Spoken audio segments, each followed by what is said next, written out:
Hello and welcome to another Overlord lore video, and today we are going to take a look at the giant stone golem and most powerful of all floor guardians, Gargantua. But before we take a closer look at this giant, let me thank my Patreons for supporting this video.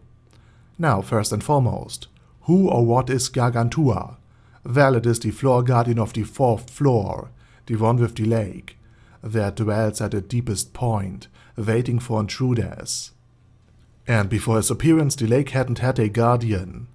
And since it is very spacey, Gargantua was the perfect fit for it. And with its over 30 meters in height, this siege golem wouldn't fit in most places in Nazarick, so storing it on the ground of a lake makes things a lot easier for everyone.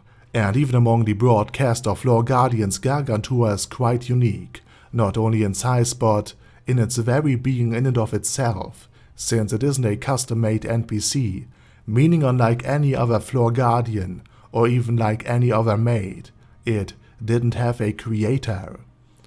But it was acquired by the guild, and given to it by the admins.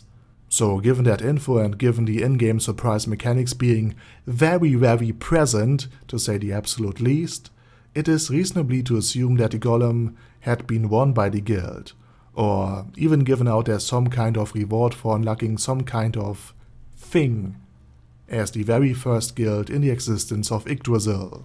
But despite its origin story, Gargantua is still loyal to the guild and can't just be overtaken by outsiders telling them, "Now you are my ally, and you do what I say." And if somebody would try this, the golem is likely going to crush them. And perhaps it is akin to a summoned mercenary NPC in that regard, who are very loyal and very reliable while not being created by the supreme beings. Oh, and I should probably also explain the difference between Shaltir, Touch Me, Gargantua and Rubedo, because all 4 of these beings are sometimes labeled as extremely strong and the strongest of them all. And this is due to the fact that they are the strongest in their category. So let's start off with Shaltir. She is the overall strongest of the floor guardians. This doesn't mean she eclipses everyone at everything, but her combination of stats, skills, armor, weapon, and so on and so forth make her the overall best. But just out of the floor guardians. Touch Me is hailed as the strongest supreme being, meaning that the insectoid heteromorph was better in battle than any one of the other 41 human guild members of Ainz ooal, including Ainz or Momonga himself, and he stood undefeated by his peers until he left the game. Next in line we have Rubedo, who is the overall strongest entity in all of Nazarick, meaning that absolutely anyone inside of the Grey Tomb, including Ainz, Touch Me, Gargantua, Shaltir, and anyone else, would lose in a one-on-one battle against the Ultima Ratio Nazarick. She is better than all of them. Which brings us to the question where all of this leaves Gargantua. Well, the siege golem has the highest stats, and is just based on the combined stats alone the most powerful being of the floor guardians, because he has the most power, excluding intelligence. So while all of his other stats are likely maxed out, or even overmaxed, he is dumb as a rock, which makes him still smarter than Philippe or Remedios Custodio, since his intelligence isn't negative. This odd distribution of Gargantua's power means that it is a living siege engine and not an independently thinking being, like the rest of the floor guardians.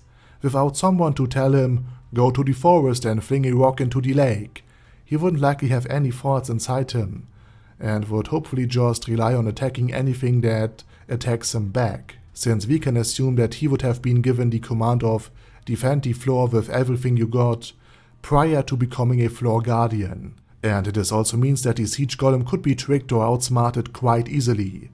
And with its size and strength, it is probably also something you don't want to unleash in smaller rooms anywhere in Nazarick. And since it has the highest stats of all of the NPCs, it is quite possible that everything is maxed out, excluding intelligence.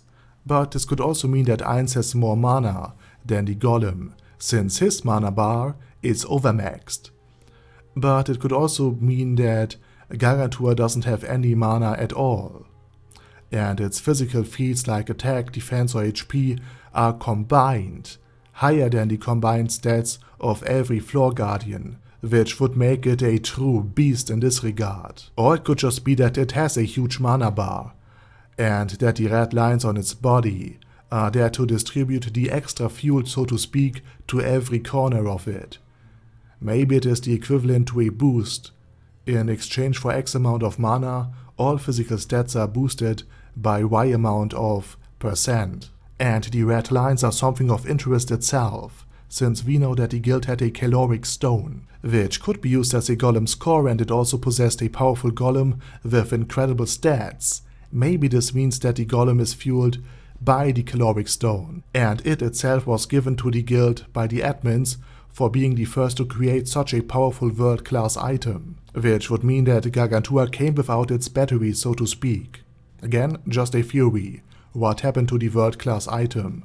And the other prevalent one is that it is fueling Rubedo, and that there are maybe more than just one caloric stone. Anyhow, Gargantua is, as a siege golem, an absolute beast when it comes to the offensive. It could probably severely damage guild bases on its own, and in a combined arms attack, it has to be an absolute nightmare for any enemy.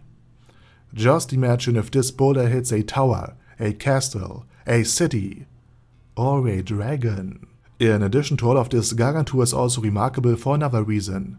While its size, strength and unlimited endurance are great in a battle, they also make the giant an incredible asset for any economy. It could probably mine entire mountains, plow entire valleys, or reshape the landscape in a few weeks, given the command. And since grain could be exchanged for Yggdrasil gold, this would mean that Gargantua could create further wealth for the guild, or just be used to create new fields to be settled by the ever-growing population of the Sorcerer Kingdom. So all things considered, Gargantua is awesome, and it needs its own fight against a strong enemy just to completely crush it. And with that said, I say thank you very much for watching, and special thanks to Badger Yi, Ben C, Chrissy, Death is Mercy, Dystopia, Feral Shivan, Guy with That Head, Hector Marino, Hoss, Huster, Jacob G, Jana B, Jason, Chromius, Legendarius, Lelouch v Britannia with a Mustache, Lexus Fox, Lord Nishikian Rai, Lord Touch Me, Mr. Shoes, Michael R, Michael Y, O'Kill, Paddy Pantum, Primus 11, Shadow Lightning Wolf, Shrine Keeper, Texas Deer, The Orc Warboss, Rock Ed Smasher, T.E. Wang, Vash Hawkeye, Venture Fanatic, and Zonagon. Thanks guys. And last but not least, a few words to my Patreon list. First and foremost, I kicked off all of the inactive Patreons that no longer pay their Patreon thing of the list. And lastly, I had some problems during the last list, so if you're an active Patreon and any of your names aren't listed here, then please contact me. But anyway, have a nice day, and I hope to see you all again soon on my next video. Over and out.